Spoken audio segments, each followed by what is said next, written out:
Vamos pues a continuar con nuestra escuela dominical.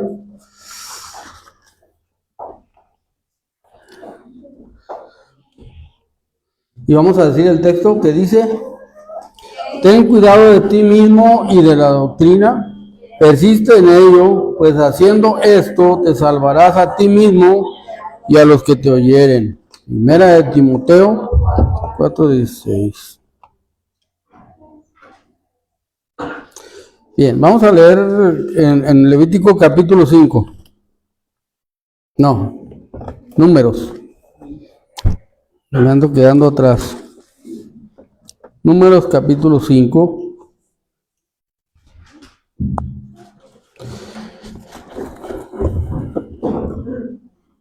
Vamos a leer todo el capítulo alternadamente.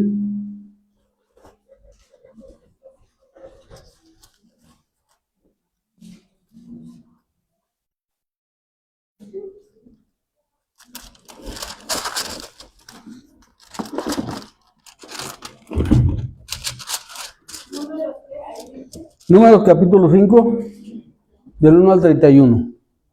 Bien, alternadamente vamos a leer, dice así la palabra de Dios. Jehová habló a Moisés diciendo: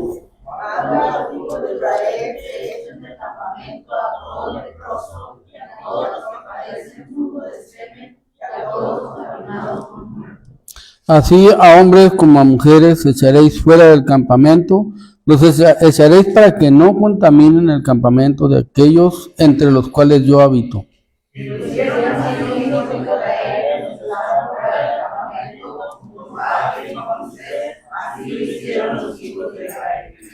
Además habló Jehová a Moisés diciendo: di a los hijos de Israel, el hombre a la mujer que cometiera uno de todos los pecados con los hombres de la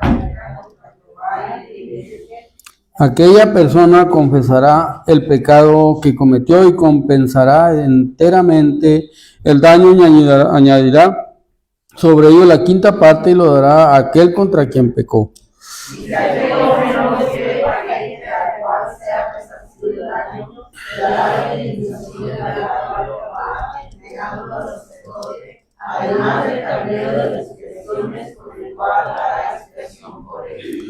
Toda ofrenda de todas las cosas santas que los hijos de Israel presentaren al sacerdote, suya será.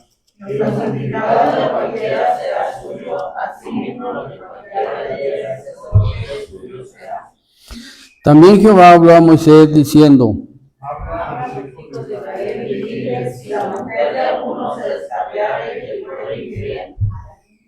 y alguno cohabitare con ella y su marido no lo hubiere visto por haberse ella amancillado ocultamente, si hubiera testigo, ni hubiera testigo contra ella, ni ella hubiere sido sorprendida en el acto,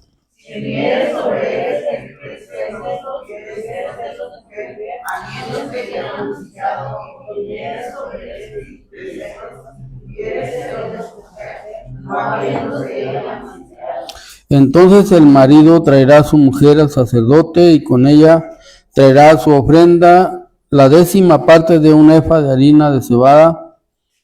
No echará sobre ella aceite ni pondrá sobre ella incienso, porque es ofrenda de celos, ofrenda recordativa que trae a la memoria el pecado. Y el sacerdote hará que ella se acerque y se ponga delante de Jehová.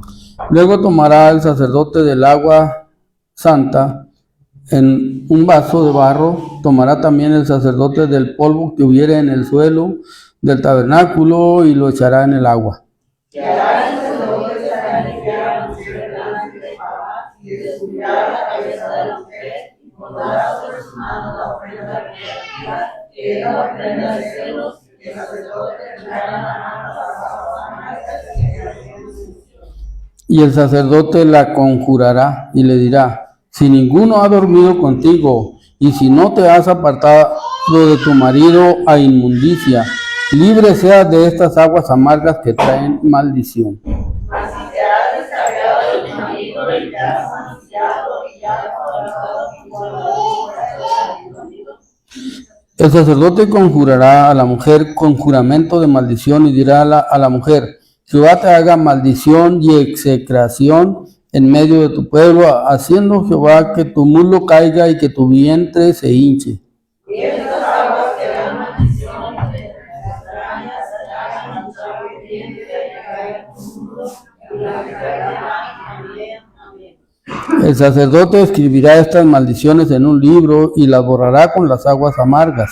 Le dará a beber a la mujer las aguas amargas que traen maldición, las aguas que guardan maldición harán en ella para muerte. Después el sacerdote tomará de la mano de la mujer la ofrenda de los celos y la mecerá delante de Jehová y la ofrecerá delante del altar.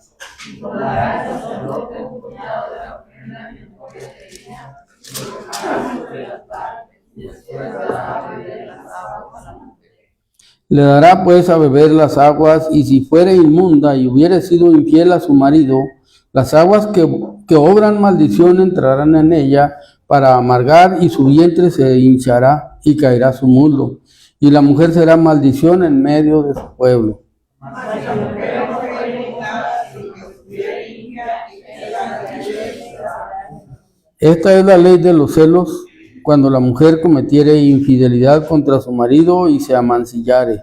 O el marido sobre el cual pasare espíritu de celos, y de celos de mujeres, apresentará ellos delante de Jehová, y el sacerdote ejecutará en ella toda esta ley. Y el hombre será libre de iniquidad, y la mujer llevará su pecado. Amén. Vamos a orar. Padre nuestro que estás en los cielos, santificado sea tu nombre, Señor. Alabado y glorificado sea desde ahora y para siempre, Señor, porque solamente tú eres santo y solamente tú mereces la honra y la gloria desde ahora y para siempre. Te damos gracias, Señor, porque nos permites estar aquí.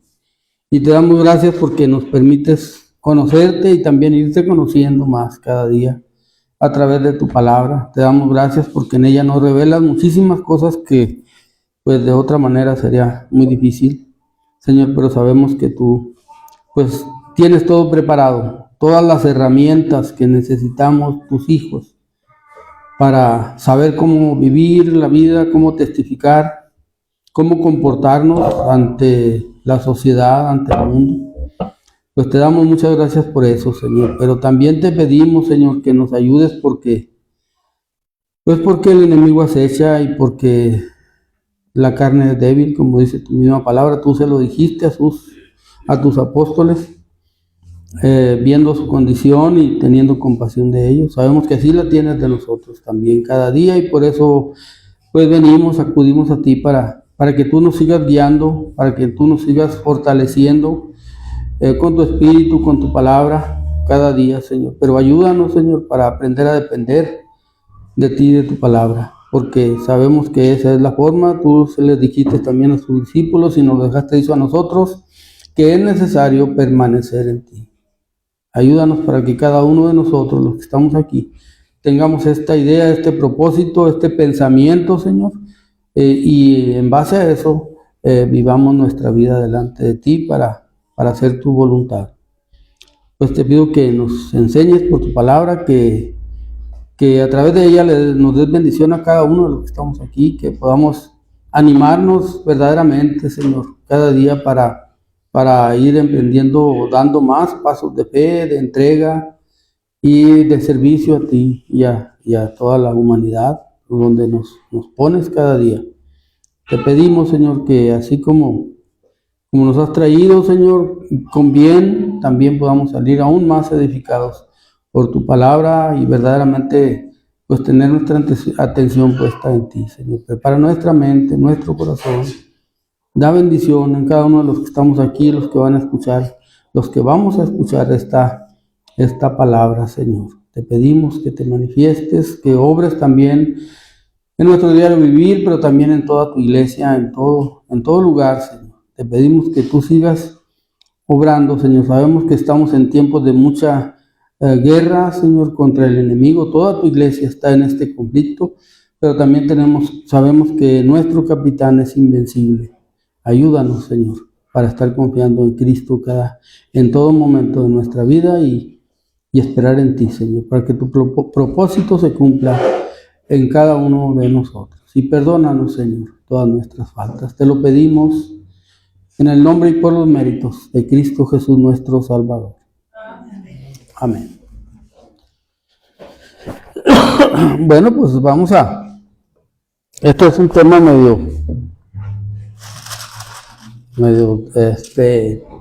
bueno, ya viéndolo desde el punto de vista que Dios lo ve, pues es muy edificante. Toda la palabra de Dios va a ser, es para edificación de la iglesia, y nosotros sabemos que los mismos apóstoles, Pedro y Juan y todos los discípulos, especialmente Pedro, dice que pues es la palabra profética más segura. Es el respaldo perfecto de todo lo que vemos en el Nuevo Testamento. Es como un cimiento que no falla. Entonces, aquí están muchos fundamentos que después los conocimos en el Nuevo Testamento, y no hay manera de que no los juntemos en determinado momento para ver cómo Dios va construyendo una obra perfecta, sin que nada, absolutamente nada falle. Entonces vemos en este capítulo acerca de cosas un poco, podríamos decir, difíciles de comprender, y más bien en los tiempos que hoy estamos viviendo, cuando estamos tratando, por ejemplo, este tema de la ley de los celos, ¿verdad? Donde pareciera a la simple vista, pareciera que la mujer está llevándose todo el paquete malo, pero cuando ya lo veamos nos vamos a dar cuenta que no es tanto, como a veces vemos al analizarlo y al verlos, ¿por qué Dios hace todas las cosas? Pero vamos a empezar en la parte que dice que Jehová le habló a Moisés diciendo: manda a los hijos de Israel que echen del campamento a todo leproso, y a todos los que padecen flujo de semen, y a todos los contaminados con muerte. Esta orden es más amplia, ya la vimos en Levítico, cómo la orden abarca muchas más impurezas. Pero aquí, como estamos ya vislumbrando la salida del pueblo de Israel hacia el desierto, pues Dios le da un último recuento a Moisés para que le diga al pueblo, para que lleve a cabo lo que ya les había dicho que se iba a hacer. Nosotros veíamos, cuando veíamos el trato que Dios le enseñó a Moisés, le dijo a Moisés que debía de haber para con los leprosos, para otras infecciones que hacían inmundas a las personas, en Levítico 1:13, los hacía inmundos, todo eso ceremonialmente. Eso es lo que tenemos que tener claro. No estaban condenados al infierno, simplemente los hacía inmundos o impuros ceremonialmente. Y esto hay una razón, ¿verdad?, por la que Dios hace esta separación. Es porque, como hemos venido viendo a través de todo el libro, todo el Pentateuco, hasta donde vamos ahorita, hemos estado viendo que el pueblo de Israel pues no era un gobierno como son los gobiernos de hoy, no era un gobierno demócrata, no era un gobierno socialista, no era marxista, no era nada de eso, era un gobierno teocrático. Era un gobierno donde el presidente de la república era Dios. Entonces, por eso vemos que Dios va a tener estas leyes, porque su santidad está allí presente. Y la santidad de Dios no se puede contaminar absolutamente con nada. No hay comunión, dice el apóstol Pablo, que la luz y las tinieblas, no hay comunión. Cristo con Belial, no hay ninguna forma de comunión. Cuando se habla de acuerdos entre la inmundicia y la santidad. Entonces, cuando hablamos de Dios, como que Dios es en esta parte que vamos a estar viendo de la santidad del tabernáculo de reunión, del lugar santísimo, y hemos venido viendo que el centro de todo el pueblo es el tabernáculo de reunión, pero el mero centro es el lugar santísimo. Entonces, vemos como todo el pueblo estaba en torno o alrededor del lugar santísimo. Pero ahora lo vamos a ver ya de otra forma. Como los beneficios y las responsabilidades de un pueblo que habita con Dios como centro de su vida. Y eso nos agarra a nosotros, ¿verdad? Eso nos acomoda a nosotros allí en ese lugar. Y la santidad que estamos viendo que pide Dios de aquel pueblo, donde marca toda impureza, toda inmundicia y los manda para afuera del campamento, vamos a ver que esto también nos alcanza a nosotros. No de la misma manera. ¿Por qué? Por una razón. Estamos bajo la gracia. Ya hemos sido lavados con la sangre de Cristo. Pero aplica perfectamente. Entonces, porque como les decía, son los fundamentos de la vida de los hijos de Dios. Y Dios, a lo que venimos viendo es que Dios tomó a Israel como su hijo. Entonces, creo que esta parte nos va a dar esa enseñanza. Y como estamos hablando de Dios, que es santo, nosotros, por ejemplo, cuando hablamos de que Dios es amor y vemos como la máxima expresión de Dios cuando hablamos del amor de Dios. Y decimos, y el apóstol Pablo lo hace muy notorio en 1 Corintios, en el capítulo 13, déjenme verlo, porque vamos a estar ahí relacionado a eso. Habla del amor, de la importancia del amor en nuestras vidas.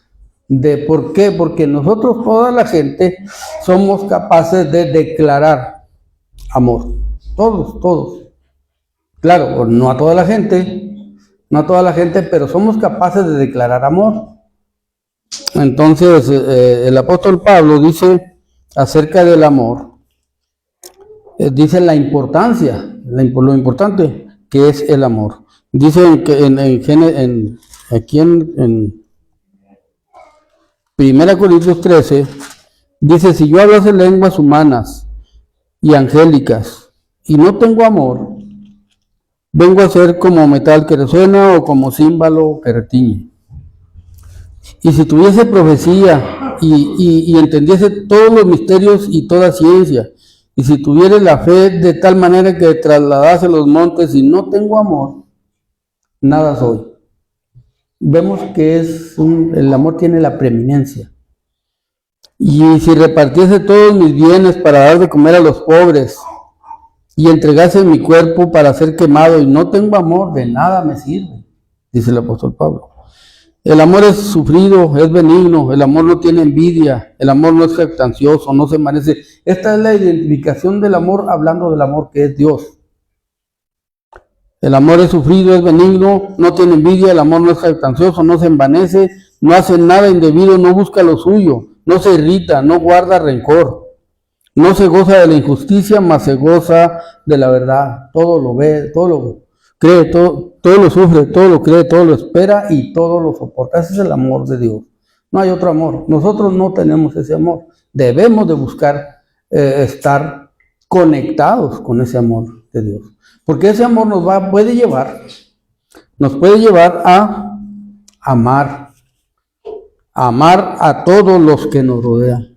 Es increíble, pero ese es todo el propósito de Dios al mostrarnos su amor. ¿Cómo nos mostró Dios su amor a nosotros? Dice San Juan que de tal manera amó Dios al mundo que dio a su Hijo unigénito, para que todo aquel que en Él cree no se pierda, mas tenga vida eterna. Entonces, eso nos da a nosotros la posibilidad, conocer a Cristo, vivir en su amor, de hacer su voluntad. Notar la fuerza y el conocimiento y el anhelo y el deseo de hacer su voluntad. Cuando nosotros de veras queremos manifestarnos a nosotros mismos y al mundo que nos rodea, que somos hijos de Dios, que creemos en Dios, que confiamos en Dios, primero que nada vamos a aprender que necesitamos saber tratar a nuestros semejantes. Necesitamos aprender a tratar a nuestros semejantes con el amor que Dios nos trató a nosotros. Y aunque parece que como que vamos saliendo del tema, van a ver que es exactamente el tema que se está tratando en el capítulo 5 de Números. Eso vamos a ver ahorita. ¿Por qué? Porque eso es lo que el amar a nuestros semejantes nos va a llevar hasta la santidad de Dios. Nos va a acercar a la santidad de Dios. Si no aprendemos esta lección del amor de Dios a través de Jesucristo para nuestras vidas, no vamos a avanzar. Dicen en Hebreos 12:14, seguid la paz con todos y la santidad, sin la cual nadie verá al Señor. Entonces aquí vemos una cualidad más, podemos decir, que identifica más plenamente a Dios, la santidad. Y nosotros venimos viendo a través del libro, de todo el Pentateuco, que Dios invita cada vez al pueblo de Israel, también en el Nuevo Testamento, pero en aquella ocasión los va invitando: sean santos porque yo soy santo, o sean santos como yo soy santo. ¿Por qué? Porque sin santidad nadie puede ver a Dios. Entonces esto es lo que identifica a Dios en su máxima expresión, la santidad. Cuando nosotros vemos en el cielo el culto a Dios en el cielo, ¿qué vemos? No vemos que diga que los que están enfrente, los querubines que alaban a Dios, estén diciendo amor, amor, amor. No. Dicen santo, santo, santo. Cuando Isaías vio la visión, ¿verdad?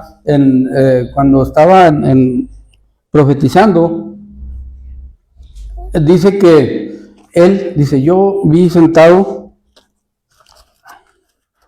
dice que en el año 6:1, Isaías 6:1, en el año que murió el rey Usías, yo vi al Señor sentado sobre un trono alto y sublime, y sus faldas llenaban el templo.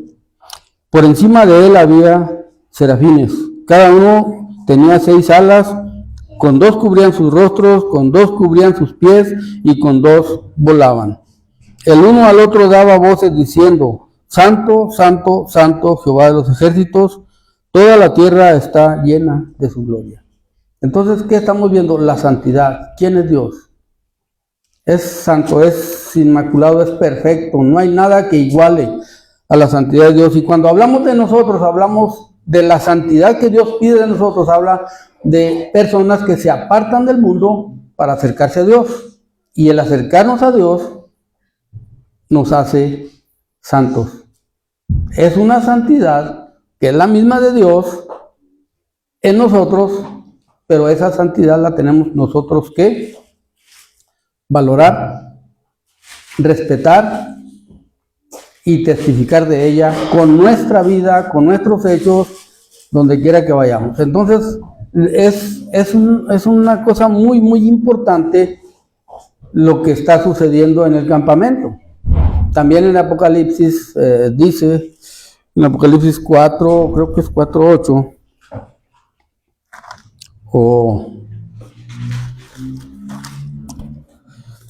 dejen ver.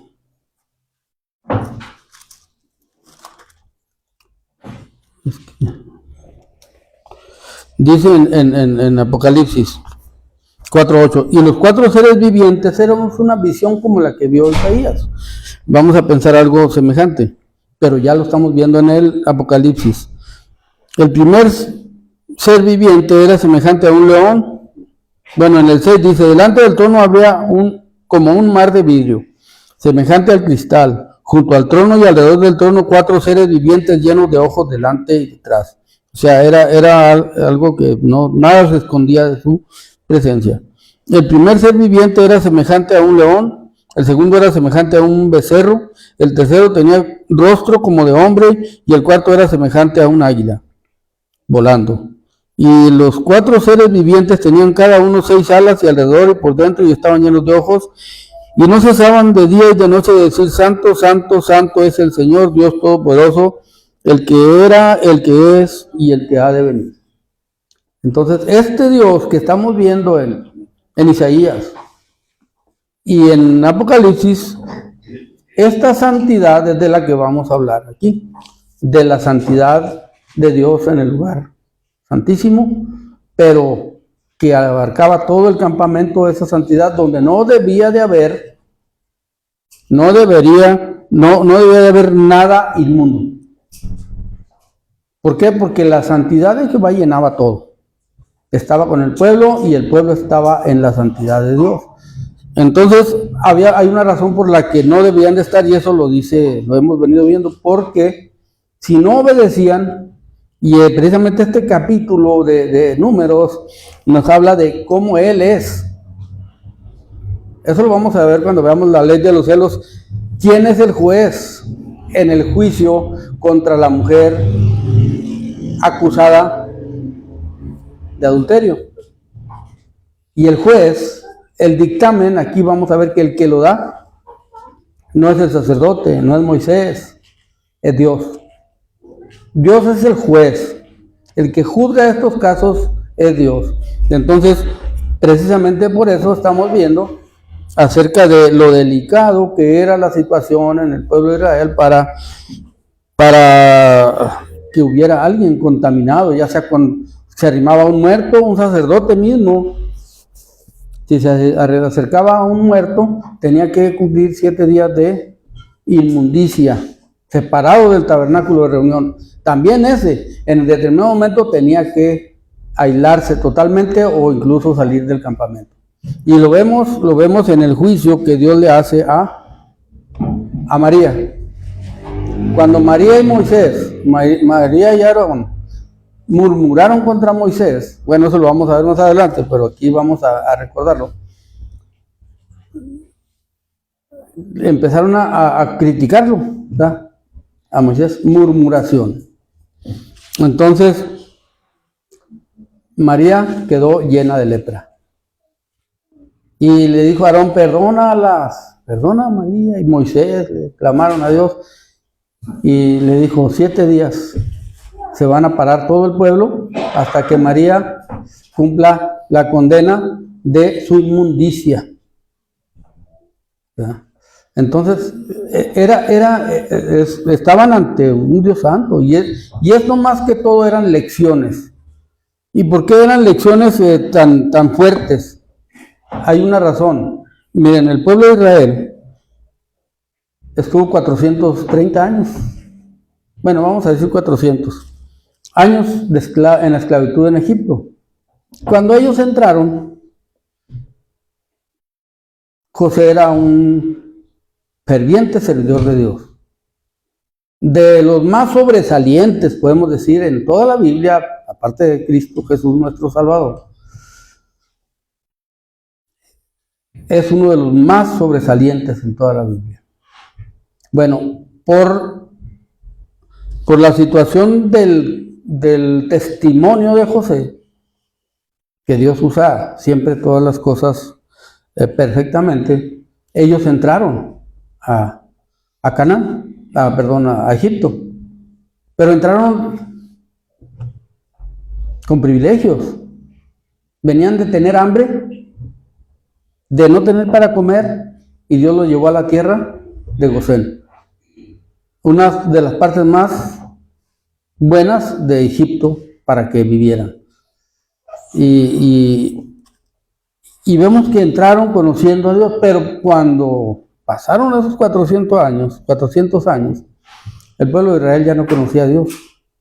Conocían que Dios, que Jehová, era el padre de Abraham, padre de Isaac, de Jacob, y hasta de José.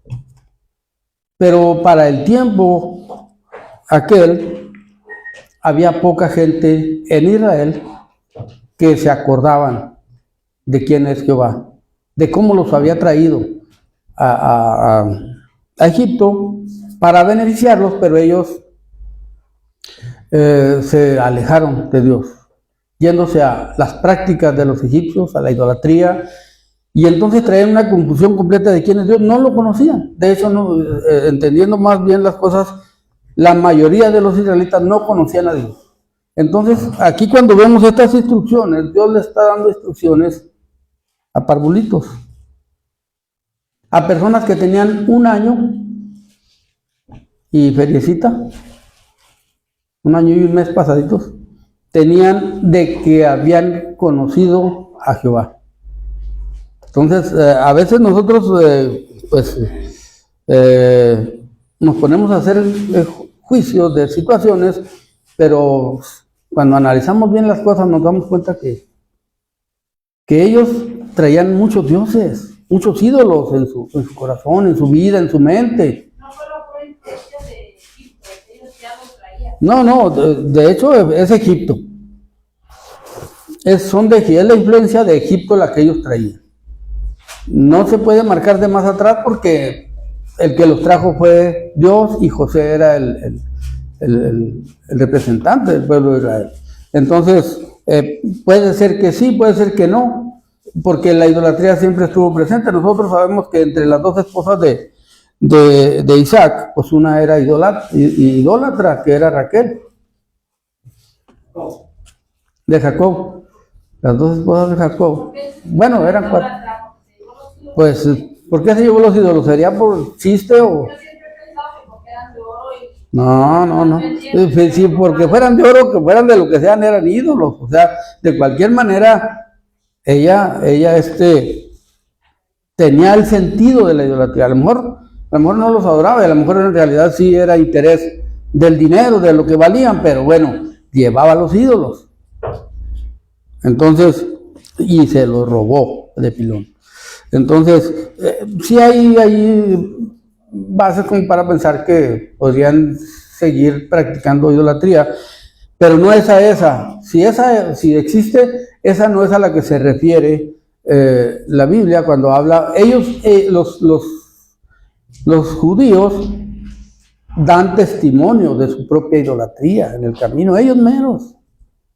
Ellos cuando decían que se querían regresar a comerse las comidas de los caldos, los peces, los arros, los puerros, los cebollas, los ajos, que decían, más bien nos iba allá, es porque todo eso se festejaba en la idolatría. Era cuando ellos tenían comida a llenar. Lógicamente, esas son las artimañas de Satanás.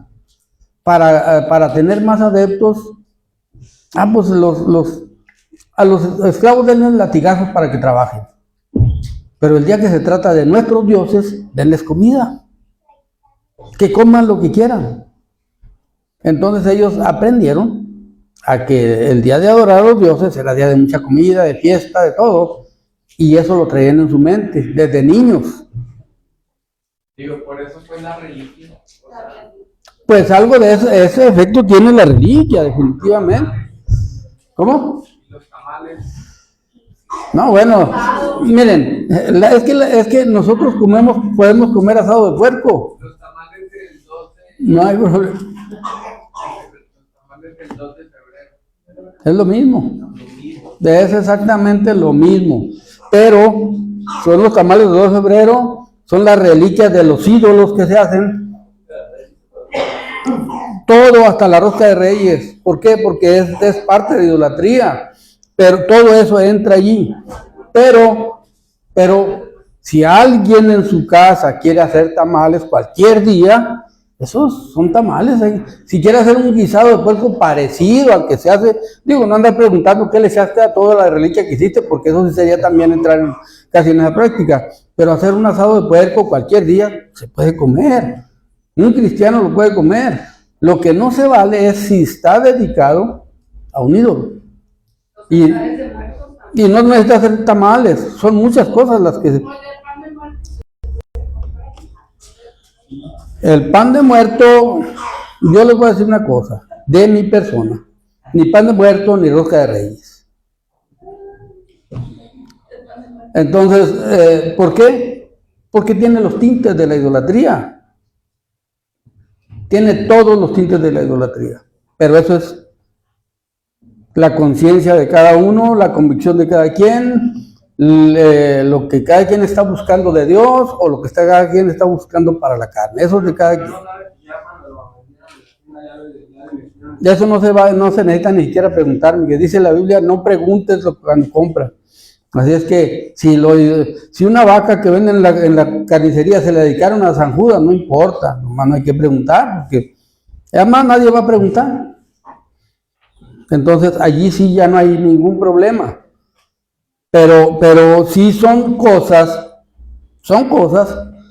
que a la larga, aunque no lo parezca, van anulando el sentido de la santidad de Dios. Sí lo van haciendo, no, pues ¿qué tiene de malo? Es un pan. ¿Qué tiene de malo? Es un tamal. ¿Qué tiene de malo? Es una sopita que hicieron para San Judas. Es que es una sopa. No tiene nada de malo en cuanto a que se vaya a envenenar la gente. Aquí el asunto es el testimonio o la mente y el corazón de cada uno de los creyentes. ¿Qué tan delicados somos? Yo tengo una amiga cristiana que su mamá es muy católica y les hace reliquias en diciembre. Entonces hoy me dijo, oye, te quiero invitar para que vengan y le señora, muchas gracias. Digo, es que yo no entiendo cuál problema tienen los cristianos con la religión. Yo soy la que se lo dedico a la Virgen, pero es comida. Cuando los cristianos pueden entender que solamente es comida, nos vamos a poder unir. Sí, y entonces precisamente esa es la sutileza. Es la sutileza. Es cuando entonces decimos, no, entonces sí hay comunión entre la luz y las tinieblas. Y llega uno a ese punto, no lo dice, pero actúa. Le digo que es lo que yo veo, que uno se pone en la fila y el pastor se mira y el hermanito ahí va a la fila. Sí, no, así es. Entonces, sí, nosotros tenemos que, miren, nosotros tenemos que ir entendiendo el propósito de Dios para nuestra vida. Y nosotros a veces creemos que nos vamos a ganar a una persona siguiéndole la corriente de sus prácticas. No, es al contrario, nos van ganando ellos a nosotros. Cuando le seguimos la corriente, para no contradecirlo, porque es mi amigo, porque entonces no voy a tener la oportunidad de arrimarme para testificarle de Cristo. Desde el momento que se arrima ya no lleva una forma limpia de testificarle a esa persona. Ya no. Entonces, por eso aquí vemos cómo es estricto la situación. Digo, ¿y a qué se refiere pues que saca a todos y a todos los que han tocado muertos? O sea, precisamente es la santidad de Dios que no tolera. Pero a todos los que han sacado muertos, ¿cómo? Aquí que dice, que Dios le dice a Moisés, saca todo lo que parece flujo de semen y a todos los contaminados por haber tocado un muerto. Ah, ok. Así a hombres y a mujeres afuera. Sí, eso lo vimos desde cuando estábamos viendo, desde a los sacerdotes se les dio estrictamente esa regla. Eran leyes pasadas. No, es que no debe haber, ahí ahorita vamos a ver una aplicación que nos va a acomodar bien suave, pero vemos cómo eso manifiesta que la santidad de Dios no tiene ninguna relación. Fíjense bien lo que hoy se practica a la Santa Muerte. Dios no tiene ninguna relación con la muerte. La muerte es un enemigo. Y eso lo dice claramente. Es más, dice la Biblia que el último enemigo, creo que así es como dice, pero ahorita no me acuerdo si es exactamente nada más. El último enemigo que va a ser ejecutado es la muerte. El último. Entonces, ¿qué quiere decir? La muerte es enemigo de Dios, es tinieblas. La muerte es consecuencia del pecado de Adán y Eva, porque esa fue la maldición. Si no, no existiría. Entonces, precisamente por eso hay una relación donde los sacerdotes, la santidad, de un sacerdote que entraba al lugar santo, al lugar santísimo, no se debía de contaminar con un muerto, ni los que tenían voto de Nazareo, ¿verdad? No podían, no debían. Y si lo hacían, cuando cumplían su voto, tenían que ir y pagar 7 días de inmundicia. Y luego volver, no, ya liberarse. El día que ya pagaban su voto, pues ya se liberaban de su voto, ya cumplieron su voto, ok, ya. Pero ese día ya libre tenía que pagar los días de su inmundicia que antes tuvo, y tenía que raparse y tenía que hacer todo lo que se tiene que hacer. Antes no podía hacerlo porque pues tendría que cortarse el pelo, que era una de las reglas de los votos del Nazareo. Oiga, dice que por decir una mano, el cuerpo, ¿verdad? Ese día no hacerlo, para que no caiga el otro. ¿Sí? Así es, Miguel, para testimonio. Ya cuando se vaya lo hago en mi casa. Bueno, no entendí bien lo que decía Miguel. ¿Cómo es, Miguel? Dicen que si el hermano dice es malo el cuerpo, ¿verdad? No, ese ya no lo haga. No lo haga el cuerpo. ¿Es que el cuerpo? No lo haga el cuerpo hasta que ya se vaya. Bueno. Para que no caiga el otro. Bueno, sí, Miguel está basándose, creo, en cuando la Biblia dice acerca de comer lo dedicado o carne que puedan, si alguna vez come, que no sea de tropiezo para nadie, ¿verdad? Que no sea de tropiezo. Lógicamente, el apóstol Pablo, el último consejo que dice, yo no comería carne ni nada, si fuera por el bien del prójimo, ¿verdad? Entonces, uno ahí es donde tiene que evaluar. Entonces, aquí vemos que cuando Dios le manda a Moisés, que esta ya es una orden porque de aquí para adelante entra ya una práctica continua del viaje del peregrinar del pueblo de Israel. De aquí en adelante va a entrar en práctica esta orden que fue dada de Levítico, tanto para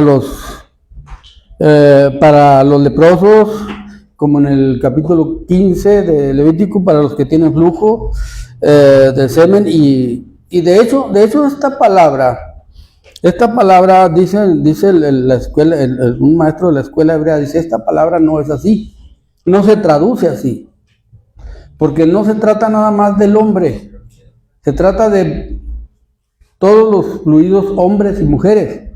Dice, pero como es una palabra compuesta, es como cuando cuando Cristo dijo, que el hombre no le debe dar carta de divorcio a su esposa a menos que sea por causa de fornicación. Y entonces la palabra fornicación no es esa, es porneia, que quiere decir todo tipo de perversión sexual que un hombre o una mujer meta en su casa es motivo. Puede ser motivo, es el único motivo que hay y permiso para que el hombre o la mujer se divorcie. Porque una mujer echa a perder su matrimonio adulterando, un hombre viola también el pacto matrimonial degenerándose, incluso hemos llegado a puntos que homosexuales. Entonces dijo el hermano, ¿cómo se llamaba? Primitivo. Pues resulta que su hija se casó y este muchacho tenía un amigo. Y el amigo tenía un amante, o sea, el amigo era su amante. Entonces dijo, pues aquí, ¿qué hacemos? Dijo, pues no hay otra, dijo, es fornicación. Va para afuera, lo divorció. ¿Por qué? Porque Cristo... Blanco le regaló al hombre. Ahí está, fíjese. Entonces por eso le digo, cuando ya se entiende más, hay más luz. Yo sé que antes no se tenía, y nosotros aquí cuando estamos viendo en el Antiguo Testamento, miren el contexto de estas personas. ¿Cuál era el contexto de ellos para saber lo que Dios les decía? Pues lo que había para atrás, había muy poca información. Había muchísimos misterios para ellos aquí. Entonces, no los entendía. ¿Qué tenía que suceder? Que actuaran ante Dios por fe. De eso se trataba. Y eso se va a tratar siempre desde Génesis hasta el Apocalipsis. Cuando lo veamos con más amplitud, más revelación, las cosas en la Biblia, es por cómo ha ido avanzando el pueblo hacia el final. Pero por ejemplo, a la mujer cuando la llamaban, o a estos cuando le decían, ¿sabes qué tal leproso que tienes aquí para afuera? ¿Él qué contexto iba a ver? Él no veía, él tenía que tener fe en el Mesías, pero él no conocía a Jesucristo como tal, como lo conocemos nosotros, no lo conocía. Entonces, ¿qué tenía que actuar en él? La fe en base a su contexto, nada más. No podía decir, pero un día va a venir Cristo y va a morir en Belén y en Jerusalén y va a salvar a todos. No, tenía que tener fe en la palabra de Dios. En lo que Moisés le decía, tenía que anclar su fe con lo que Moisés y Aarón les informaban, que anclar su fe en Dios. Como lo hizo Abel, ancló su fe en Dios con una pequeña información. Que Dios le dijeron María, les dijeron María, Eva y Adán, saben que Dios nos prometió un redentor. Abel puso su fe en ese redentor. No necesitaba más. ¿Para qué necesitaba saber que iba a venir el pueblo de Israel, que iba a pasar por el desierto? Eso no necesitaba saberlo. Entonces cada quien está en base a su contexto. Oye, Pano, entonces todo el proceso de la ley, bueno, en el Salmo 19 dice que la ley de Jehová es perfecta, ¿verdad? O sea, todo ese proceso de la ley que se nos hace tan difícil, eran los mandamientos que Dios les había dado y son perfectos. Mire, la ley, cuando la Biblia dice que la ley de Jehová es perfecta, dice ¿cuál ley? No es la ley de Moisés. Pero sí es perfecta también, pero no está hablando de la ley de Moisés, ¿verdad? Dice, los cielos cuentan la gloria de Dios y el firmamento anuncia la obra de sus manos. Un día emite palabra otro día y una noche a otra noche declara sabiduría. No hay lenguaje ni palabras, es lo que ve. Es lo que vemos cada día, que Dios nos da la vida, que esa es perfecta en ese sentido. O sea, respecto al universo. Respecto al universo, respecto a la creación, respecto a que Dios lo hizo. O sea, nosotros vemos ahí como dice, ¿verdad? Que un día emite palabra otro día y una noche a otra noche declara sabiduría. O sea, ¿por qué? ¿Por qué declara todo eso? Porque vemos la perfección del oscurecer, del amanecer, del sol. Todos los días lo vemos. Esa es una ley que nos grita todos los días a todos. Bueno, por eso cuando a veces nos retrocedemos a nuestras generaciones hacia atrás de nosotros, por nuestros ancestros que no fueron creyentes, o Sí. que lo que fuera, que muchos no sabemos si serían creyentes o no creyentes, bueno, no ni conocemos, Sí, sí. pero la Biblia dice que tu mandamiento es perfecto. Es perfecto. Y dice que y eres inexcusable, hombre, quien quiera que sea. O sea, exactamente. Mi tatarabuelo, si no fue creyente, él es culpable. Es culpable, si no. Mi abuelo es culpable. Sí. Porque la ley es perfecta, o sea, a él los astros le dijeron. Sí, exactamente. El sol, la lluvia. Todo anunció. Todo les anunció. Entonces, en base a eso, es a esta ley, lo que decía Blanca, lo que se refiere. O sea, pero también el apóstol Pablo nos va a decir que la ley que Moisés le dio al pueblo de Israel es santa, justa y buena. O sea, sí, porque lo que estamos diciendo, por el contexto que lo rodeaba. ¿Verdad? Precisamente por eso. Ahorita si nosotros queremos aplicar la ley de Moisés, estamos fuera de contexto, totalmente. Y aquí mismo en este capítulo nos lo va a explicar. ¿Por qué estamos fuera de contexto? Yo veo en la casa que tienen una estrellita, hacen dioses también el sol, la luna. No, sí, no, eso viene de todo eso, del mismo esoterismo. Viene de ahí. Bueno, entonces vemos que la orden fue sacar al leproso, a todos los que padecen flujo de semen y a todos contaminados con muerto. Y ya vimos por qué, porque también contaminado con muerto. Y así a hombres como a mujeres echaréis fuera del campamento, los echaréis, hombres y mujeres, para que no contaminen el campamento de aquellos entre los cuales yo habito. ¿Por qué? Porque si a una persona que no había estado junto a un muerto, que no había tenido lepra o esas cosas, se acercaba a alguien, ya estaba contaminado, ya es igual como si estuviera como el leproso. Entonces en determinado momento tendría que salirse todo el campamento al monte, ¿no? Pero entonces Dios está diciendo, como yo soy santo, ustedes deben de ser santos, el campamento debe estar limpio de todas esas impurezas.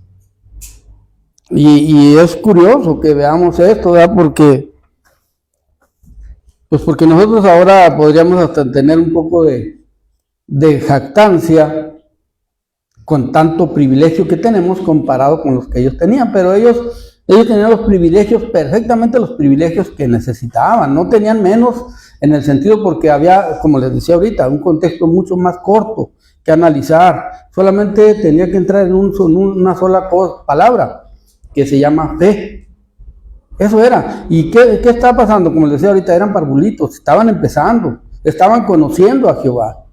Pero Dios les dio grandes señales, grandes maravillas, para que vieran, para que ellos pronto entendieran qué es lo que tenían que hacer y que pronto dejaran de su mente todo lo que había en Egipto. Y les dio, por eso les digo, les dio los elementos suficientes. Si ellos no vieron los elementos suficientes como para apartarse del Egipto y de decidir seguir a Dios de todo corazón, a Jehová de todo corazón, a través de su sacerdocio, a través de su tabernáculo, ese es problema de ellos. Tenían todo lo que se necesita. Porque miren, les amanecía, no nada más salía el sol, salía el maná. No nada más iban a tener que caminar, les ponía una sombra. En la noche, si tenían que caminar, no era nada más, ahí van a irse tropezando, les ponía una lámpara, una columna de fuego que iluminaba su camino y les daba calorcito para el tiempo del desierto.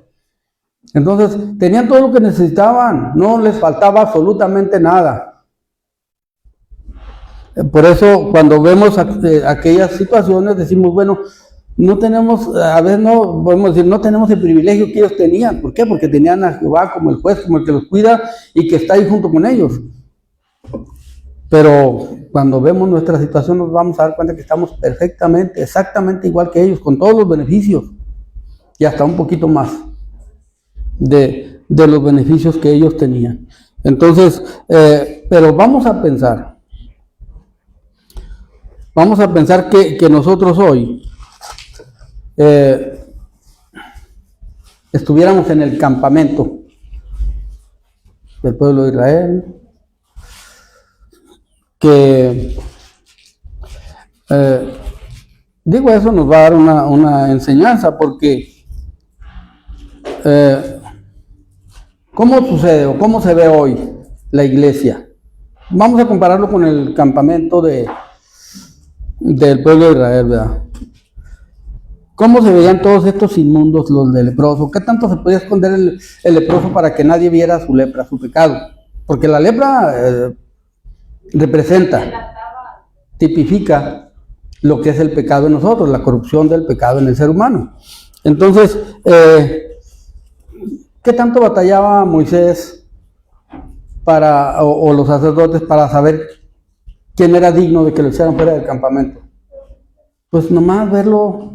Y cuando hablamos allí en Levítico 21 también de la tiña, de cuando las mujeres y hombres, ¿verdad? Porque eso es parejo, que también tenían que sacarlos del campamento, porque eran inmundos. Vemos que cualquiera que los veía, mira, ahí va un inmundo, avísale al sacerdote. No había defensor. Pues yo creo que sí había, los vecinos claramente veían a un leproso y iban con el sacerdote, ¿sabe qué? El vecino está leproso y no ha venido, ¿verdad? Entonces, para que vayas y lo revises. Pero cualquiera veía la inmundicia de las otras personas. Cualquiera veía si estaban inmundos o si estaban leprosos, si tenían tiña, ¿verdad? Y eso no podían estar en el campamento, ¿verdad? Y eran muy obvios, eran inmundicias obvias, cualquiera las veía, cualquiera las conocía, ¿verdad? Si Dios nos viera, ahora vamos a ver Dios a nosotros, ¿verdad? Exactamente, entonces, miren, nosotros, para venir a la iglesia, nos bañamos, nos echamos cremita, perfume, ropa limpia, nos lavamos los dientes en vez, ¿verdad? Bueno, eso deberíamos de hacer siempre, ¿verdad? Entonces, hasta sonreímos en la iglesia. Sí, hasta estamos sonrientes, ¿verdad? Y así nos vemos como cristianos. Puro cristianito, puro bonito, ¿verdad? En la iglesia. Por Pero así nos vemos nosotros. Nosotros no podemos ver más allá, ¿verdad? Pero, ¿cómo nos ve Dios a cada uno de los que estamos aquí, verdad? Sí, nosotros ocultamos nuestros defectos de toda la gente, nuestras mañas, nuestros pensamientos. Y aquí nos sentamos y no quebramos un plato, no matamos una mosca, ¿verdad? Pero, ¿cómo nos ve Dios, verdad? Nosotros no estamos en el campamento de Israel. Nosotros somos el templo de Dios. Esto ya es totalmente personal, ¿verdad? Pero si Dios nos ausculta, de hecho sí nos ausculta Dios, como el pueblo de Israel se podían conocer unos a otros. Dios sí nos ausculta a cada uno de nosotros, sí nos ve como somos perfectamente. Aquí nosotros unos a otros podemos sonreírnos y por dentro estar clavándole cuchillos al vecino y lo que sea, ¿verdad? Pero eso es entre nosotros. Pero, ¿cómo nos ve Dios? ¿Cómo nos ve a nosotros Dios, verdad? Si nuestra inmundicia fuera así visible como era la lepra, como era la tiña, como eran aquellas infecciones, Dios, ¿cómo nos vería? ¿Verdad? ¿Cómo nos veríamos si nosotros viéramos cómo Dios ve todo, ¿verdad? En la murmuración, los pensamientos de adulterio, de fornicación, pueden estar en la iglesia. Pensamientos de pornografía, de todo eso, ¿verdad? Entonces, eso puede estar en la iglesia y sentados alabando a Dios. De hecho, ojalá y no haya nadie aquí, ¿verdad?, que estemos en esa idea, pero hay iglesias que se llaman cristianas y promueven todas esas cosas. Predican leperadas desde el púlpito. Predican sexualidad abierta desde el púlpito. Entonces nosotros, ¿cómo nos ve Dios? Y a poco no estamos escondidos, ¿verdad? No están ocultas. Están ocultas para todos los demás, ¿verdad? Pero para Dios están perfectamente a la vista. Dice en Hebreos 4:12, dice que la palabra de Dios es viva y eficaz, y es más cortante que toda espada de dos filos, que penetra hasta partir el alma y el espíritu, y las coyunturas y los tuétanos, y discierne los pensamientos y las intenciones del corazón, de todo. ¿Qué se esconde de él? Dice, y no hay cosa creada. No hay cosa creada hoy en día. No se trata del campamento del pueblo de Israel. O sea, no hay cosa creada que no sea manifiesta ante su presencia. No hay cosa creada. Ante los ojos de Dios estamos tan desenmascarados como estaba un leproso en el pueblo de Israel, ¿verdad? Entonces dice, antes bien todas las cosas están desnudas y abiertas a los ojos de aquel a quien tenemos que dar cuenta. Esa es la santidad de Dios, y eso es por lo que Dios nos dice, sean santos como yo soy santo, y es por lo que Cristo dijo que apartado de él nada podemos hacer en Juan 15. Dice que permanezcamos en él.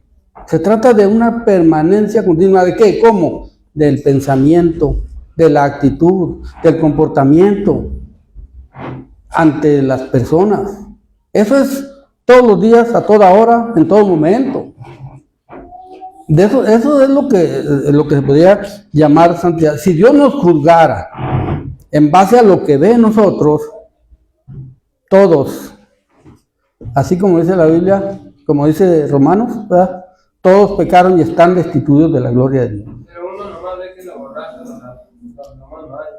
no ve lo que hacen. Así es. Entonces, nosotros, ¿qué somos? Una carne corrupta. ¿Pero qué tenemos de beneficios, de ventaja? Que Cristo era una carne limpia, una sangre limpia. Y Él se puso entre Dios y nosotros. Y dijo, no los juzgues como los ves. Júzgalos porque están en mí. porque yo di mi sangre por ellos. Y toda potestad le fue dada a Cristo, todo juicio. De tal manera que de Cristo para acá se nos determina todo. Por eso es importante permanecer en Él. Por eso Cristo dijo, permanezcan en mí. ¿Verdad? Porque es la única forma que tenemos nosotros para que nuestras inmundicias sean lavadas, sean quitadas, sean sanadas. Nosotros vemos que aquí habla de enfermedades incurables, físicas, pero no condenaban a ninguna de esas personas, la condenaban al infierno. Ni un leproso se iba al infierno por ser leproso. Ni una persona que tuviera tiña, uno que tuviera derramamiento de semen. ¿Qué pasaba con ciertas marcas aquí? Cumplían sus días y regresaban al campamento. La tiña se curaba, los fluidos de las personas se curaban. ¿Y qué pasaba? Ok, vámonos al campamento. La lepra, por milagro de Dios, se curaba y eso lo vemos. Lo vemos como lo vimos en María, por ejemplo, que fue un castigo. En muchas ocasiones, yo creo que así como era ahí, era un castigo. Sabemos que el rey, ¿quién era? No me acuerdo cómo se llamaba. Aquel rey que fue a ofrecer incienso, se metió al lugar santo con su veste y salió blanco de lepra. Tuvo que dejar de gobernar o gobernar allá encerrado, de allá daba orden. Es castigo. Entonces, cuando hablamos de la lepra aquí, no siempre estamos hablando de una lepra que era incurable. Simplemente representaba, porque sí existía la lepra o las infecciones que duraban mucho más, incluso unas ni se curaban. Pero la lepra, que fuera y que sea, puede tener remedio en Dios. Entonces, cualquier pecado, cualquier falla de nosotros, es necesario acudir a Dios. Pero tenemos a quien acudir. Cristo nos sigue diciendo todos los días, después de que ya lo conocimos, que ya experimentamos su presencia en nuestras vidas, sigue diciéndonos cuando caemos, cuando erramos, dice, venid a mí. Sigue diciéndonos, o sea, es una palabra viva. Venid a mí todos los que estáis trabajados y cargados, y yo os haré descansar. Nada más una cosa, lleven mi yugo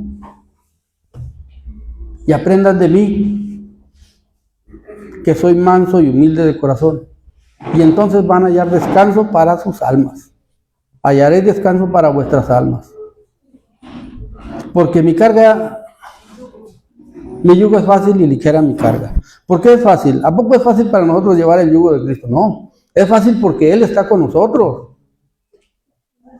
Es fácil porque nos dio a su Espíritu Santo, porque nos dio su palabra, porque nos da experiencias nuevas cada día, desde que amanece hasta que oscurece. Nos da experiencias nuevas en Él. Y nos va a enseñar a todo. Nos va a enseñar a alabarle. Nos va a enseñar a leer su palabra. Nos va a enseñar a meditar en ella. Pero si venimos a Él, ¿verdad? Y si queremos llevar su yugo. Si no queremos, pues vamos a batallar, a sufrir. Puede ser que si nos tardamos, sea más grande el trancazo, pero Él va a estar insistiendo en que vengan a mí. A lo mejor si nos hace el primer llamado, vengan a mí, y si a lo mejor nos da una cachetadita, véngase. Pero si nos tardamos, pues nos va a dar una patada, ¿no? O un golpe fuerte. ¿Sabes qué? Órale, regrésate, no eres mula de la calle. Sí. Eres mi hijo. Entonces, Dios se encarga. Dios se va a encargar. ¿Pero por qué? Porque Dios nos conoce perfectamente como somos.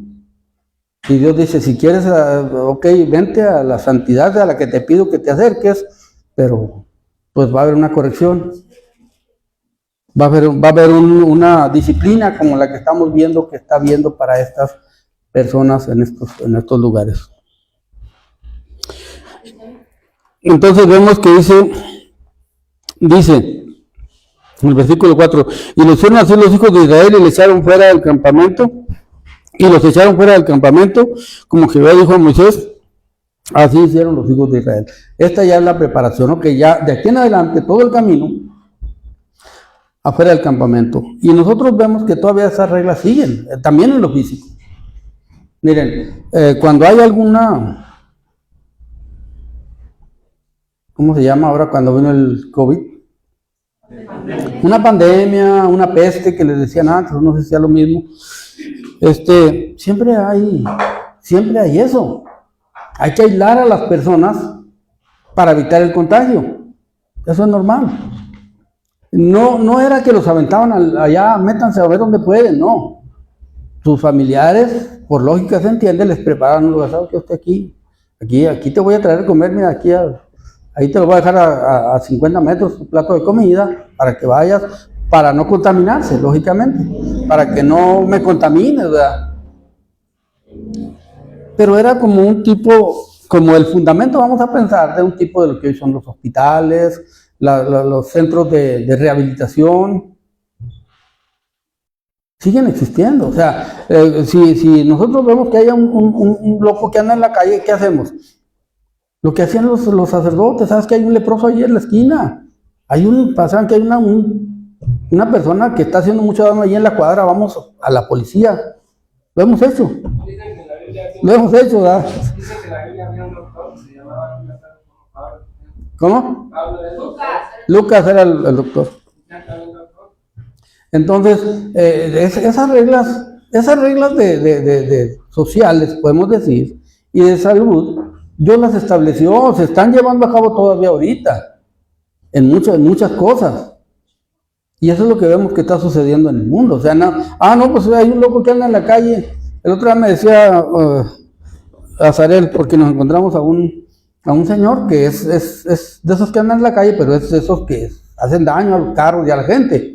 Dice, ya lo han denunciado y se lo llevan un día y lo sueltan otra vez, pues ¿quién lo mantiene también? ¿Verdad? Pues no tiene familiares ni nada, ¿verdad? Entonces venía delante de nosotros atravesando entre los carros, ya lo han golpeado. Entonces, pero ¿qué hay que hacer? Esa gente, el gobierno definitivamente se había de hacer cargo de él, porque, y sí lo hacen en muchas ocasiones, pero también tienen que respetar muchas veces la idea de las personas. Hable recién, Miguel. No, oigo, pues va pasando una moto. ¿Quién? No, bueno, es lo que les decía ahorita. Se supone que a los enfermos de la lepra, el que le hacían jacal era su familiar. Entonces, ¿ahora qué pasa con un loco de hoy, con un drogadicto, con lo que sea? Pues el familiar se tiene que hacer cargo, a donde lo lleven. Tiene que pagar medicinas, estancias, lo que sea. ¿Ya? Pero o un enfermo de ese tipo, a un hospital, aislarlo. Entonces no es nosotros aquí lo vemos como muy drástico, no, es algo que es como un fundamento para que las cosas sigan en la sociedad, que siga llevando a cabo, y este orden se ha ido siguiendo y se va a seguir cada vez más, lógicamente. ¿Por qué? Porque estamos en una época y cultura que se cree la más limpia de todo el mundo, ¿verdad? Entonces se va a seguir haciendo, eso está bien, pero eso ni condena ni salva a nadie. Y esto es lo que pasaba en esta ocasión cuando se hacía todo, eran leyes sanitarias al final, pero sí guardando la santidad del lugar donde se reunía el pueblo de Israel, el pueblo de Dios. Además habló Jehová a Moisés diciendo, di a los hijos de Israel, el hombre o la mujer que cometiere alguno de los pecados con que los hombres prevarican contra Jehová y delinquen. Esta es una ley general, ¿verdad? ¿Por qué? Porque el pecado es general. No hay quien no peque. No hay nadie que no peque. Entonces aquí estamos incluidos todos, hombres, mujeres y todos los seres humanos, incluidos en esta ley que sigue aplicando igual, sigue aplicando. Ahora ya nosotros vemos las leyes muy acomodadas, muy como que un abogado tiene que estudiarlas. ¿Por qué? Porque se trata de la sociedad, y luego ser el que intercede por estas leyes porque son humanas. Pero todo el que delinque, persona que comete un delito, va a ser llevado ante el juez. Bueno, los que agarran, ¿verdad? Pero la ley esa es que todos se han llevado. Entonces dice, con que los hombres prevarican contra Jehová y delinquen. Aquí lo vamos a ver en este enfoque porque seguimos viendo a un pueblo que el presidente de la república es Dios, es Jehová. Entonces, si delinquen contra Jehová, pues delinquen y tienen que pagar. Y estas son las reglas, las leyes para ellos exclusivamente. No son para nosotros en lo espiritual, pero allí sí eran porque estaban viviendo en el lugar santo o alrededor del lugar santo y del lugar santísimo, que representa toda la santidad que veíamos al principio, la santidad de Dios. Lo que representa a Dios en su totalidad es su santidad.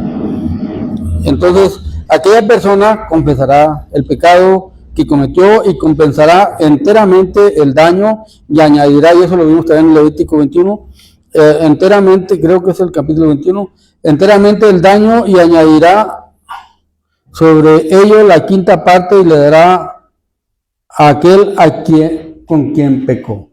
Entonces, no se trataba de que vaya a pedir una disculpa nada más.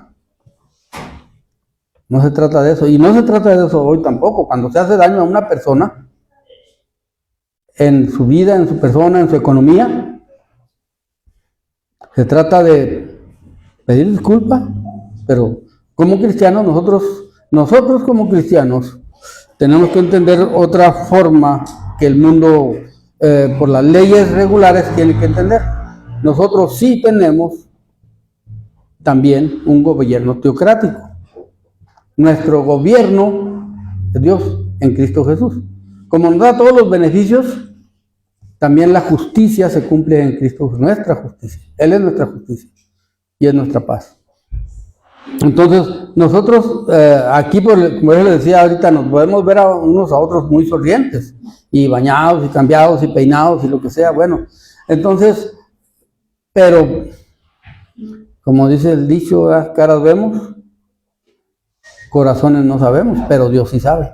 Entonces cada uno tenemos que dar cuenta delante de Dios aquí, porque si nos esperamos a dar cuentas allá sin arrepentirnos, entonces vamos a ver situaciones difíciles. Miren, allá en el cielo, dice la Biblia, que todos los religiosos, los predicadores milagreros, los de la prosperidad,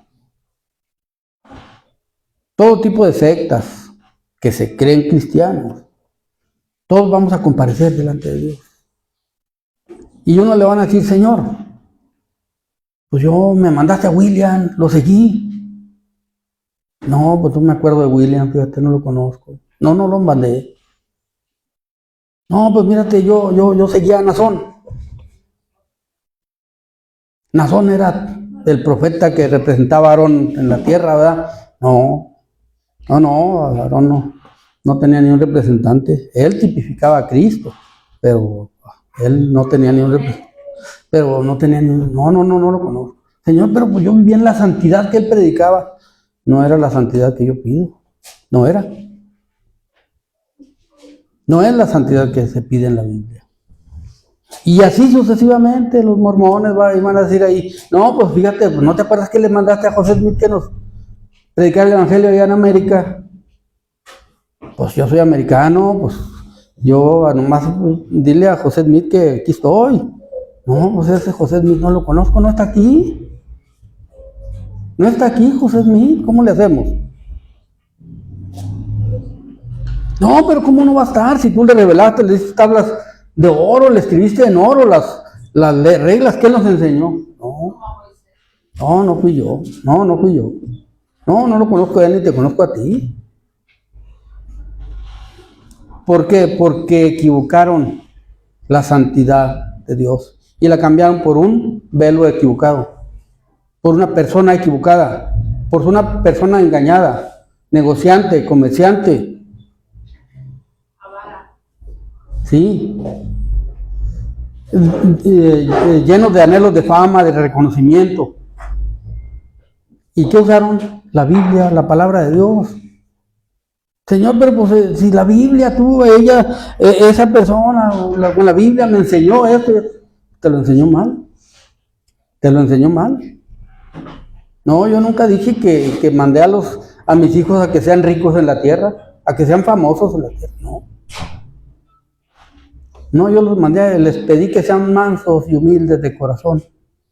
A eso les dije que es lo que quería de ellos. ¿Verdad? Que vengan a mí, que me reciban a mí, que me acepten como su intermediario único y personal. No hay otro nombre, nos va a decir si estamos desubicados. No hay otro nombre. En el nombre de Cristo está toda la potestad de todas las cosas. No se trata de fama, de dinero, de megachurches, no se trata de eso. No se trata de eso. Se trata de almas redimidas por la sangre de mi Hijo Jesucristo. Nada más. Y personas que se enfrentaron al mundo, a las mañas del mundo, al pecado del mundo, al engaño. Y que no les importó estar pobres, perseguidos, despreciados por mi causa. A esos es a los que sí aquí van a entrar todos. Entonces, nosotros vemos que no es como nos la pintan. Así como el pueblo de Israel, cuando entró a Egipto, se fue degenerando, así la iglesia se ha ido degenerando. De tal manera que ahorita ya se practican todo tipo de rituales, de eventos, ¿cómo se llaman? De costumbres, de pueblos, de tradiciones, en todos los lugares. Y decimos, es que toda la iglesia siempre lo ha venido. No, ha crecido la degeneración en ese tipo, en esa forma. Pero lo que Dios pide sigue siendo exactamente lo mismo que pedía desde Génesis. Solamente una cosa, una fe verdadera, una entrega verdadera, un reconocimiento completo de la deidad de Dios, de la santidad de Dios. La prueba, como la misma contesta Dios, cada quien tiene una idea de la iglesia. Una tenía una, a ver, otra tenía otra cosa. A ver, otra vez dígalo más claro. Ándele, sí, pues cada uno, exactamente lo que dice Miguel es un tema muy importante, lógicamente ya no lo vamos a ver ni está en este tema, pero cada uno tiene que ir dejando sus malas mañas. Eso prácticamente es lo que está diciendo Miguel. Cada uno de nosotros, analizándonos a nosotros mismos, pues ir entendiendo que necesitamos afinarnos, que la venida de Cristo está cerca, que ya no tardamos. Ahora, eso pensamos y eso debemos de creer siempre. Si decimos lo contrario, entonces ya andamos mal. Porque nosotros la enseñanza que tenemos desde Cristo, de los apóstoles, del apóstol Pablo es, Pablo creía que se iba a ir en el arrebatamiento. Él así lo creía de todo corazón y lo predicaba. ¿Verdad? Dice, a los que quedemos, los que no nos vayamos, seremos transformados, así como se levantaron los primeros, así vamos a ser transformados nosotros. Él decía, él pensaba. ¿Por qué? Porque cuando Cristo dio la enseñanza de cómo sería su venida, no dio muchas luces para que nosotros andemos haciéndole al cuento, ¿verdad? Sino más bien para que nosotros nos preparemos cada día. Muy bien, vamos a... Ya vinieron los niños, ¿verdad? Sí, ok. El texto de la semana que entra va a ser Hebreos 4, 13 y 14. No hay cosa creada que no sea manifiesta en su presencia. Antes bien, todas las cosas están desnudas y abiertas a los ojos de aquel a quien tenemos que dar cuenta. Por tanto, teniendo un gran sumo sacerdote que traspasó los cielos. No, vamos a aprender nada más el 13. Hebreos 4, 13. Dios les bendiga y le vamos a dejar el lugar al hermano Ulises.